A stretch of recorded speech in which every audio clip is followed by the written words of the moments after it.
In previous videos we've shown how you can use the ViewBox control to generate reports from Json data. So you can see here, for example, we have a ViewBox, and this ViewBox was created by just going to the list of sample ViewBoxes and choosing this one, list of orders for a customer, using static JSON. So you can see here that if we go now to our data source, we can see that the JSON for this report is shown over there, and when we go ahead and we run the report, you can see that the report is rendered over there. So there's the first order for that customer, there's the second order, etc., and each order is shown with the line items underneath it.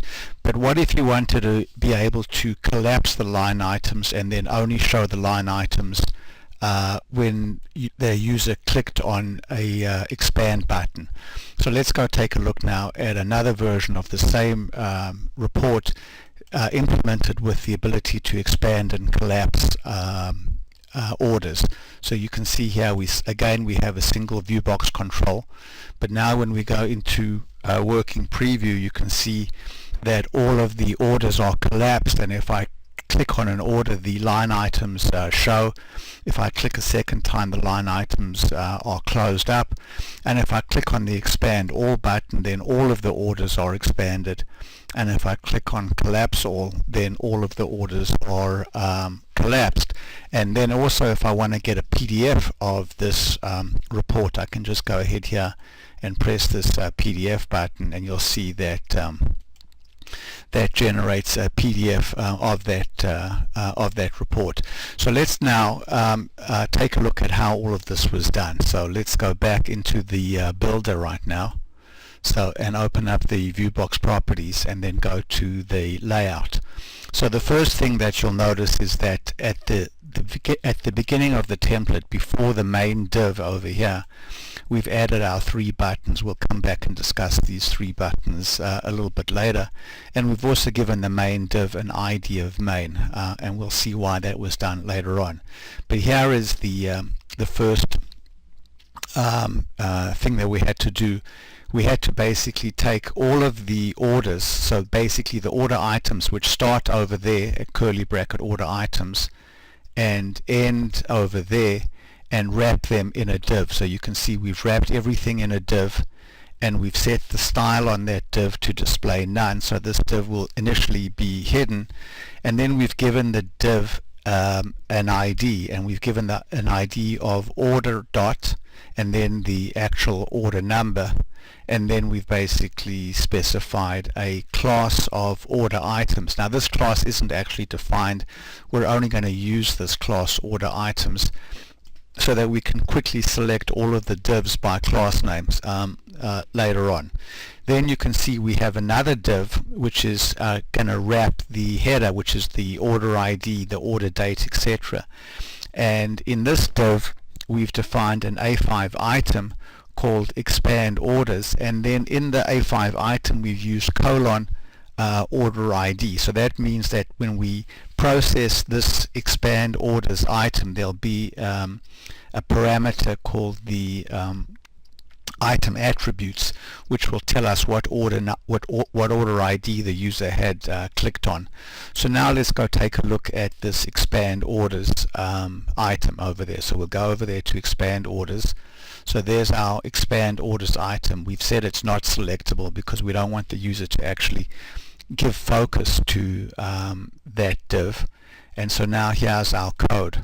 So you can see that in the code, we're basically, what we're going to do is we're going to basically create the ID of the div that contains all of the order items. So that's going to be order dot and then IA, which is the item attribute. So that was the order ID, which was after the colon when we defined the A5 item, and then we're going to basically just get the pointer to that element, and then we're going to toggle the style.display value, and this is going to show and hide the element. So that's how we did the show and hide of an individual element. In the next video we'll show how we did the expand all and collapse all buttons. So continuing now with our video, we're now going to discuss how we implemented the buttons that do expand all and collapse all. So you can see that when the report is initially shown, all of the orders are collapsed, but if we click on the expand all button, then all of the orders become expanded. So let's go now and take a look at how that was done. So we'll go back to our items, and there's our expand all. And basically what we're using is the JavaScript get elements by class name method, and we're saying find all of the elements that have a class of order items. So as you recall, when we defined this layout here, we basically created a class of order items for the div that contained all of the order items. So this is going to return an array of elements over there, and now we're going to loop over all of those elements. We're going to get a pointer to the element using the $ operator, which is the alpha JavaScript shortcut for document.getElementBy-id. So this LESI.id is the ID of that element, so we now get a pointer to that element, and we say that if that element exists, then set style.display to quote quote, which is going to basically expand it. And then the collapse all button is just the opposite of that. So basically we do the exact same thing, but then we set the style to display none. So expand all and collapse all is pretty simple. The print PDF option is a little bit more complex. So let's take a look now at the print PDF. So the print PDF is going to basically capture all of the HTML that you want to print, but before sorry, I'm on the wrong item there. So print, sorry. So before we do a print, we want to actually expand everything so that we are printing all of the orders with their items fully expanded. So here's, we just copy the code here from expand all, and now we're going to basically get a pointer to the main div. So this div main contains the entire report. So you can see here we went to the ViewBox layout, and the entire report is inside this div here with an ID of main.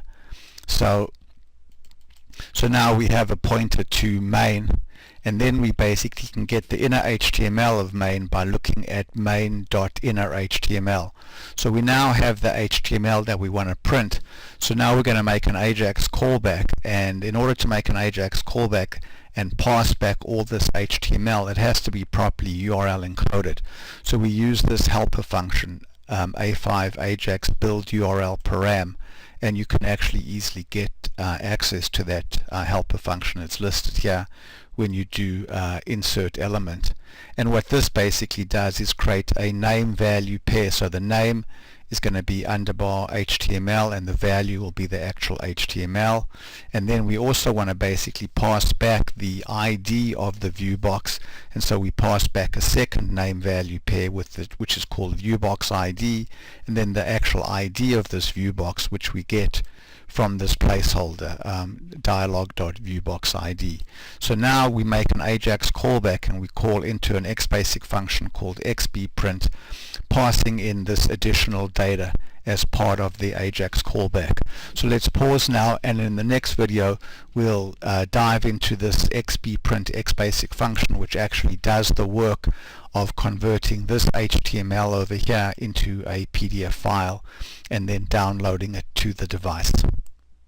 So we're continuing now discussing how this report gets printed, and we're going to now look into this xbprint function. So let's go over there to the XBasic functions over here, and here is our xbprint function. So what I'm going to do is just put a debug 1 over here and then walk through this code line by line. So I'm going to go now into working preview and then click the PDF button.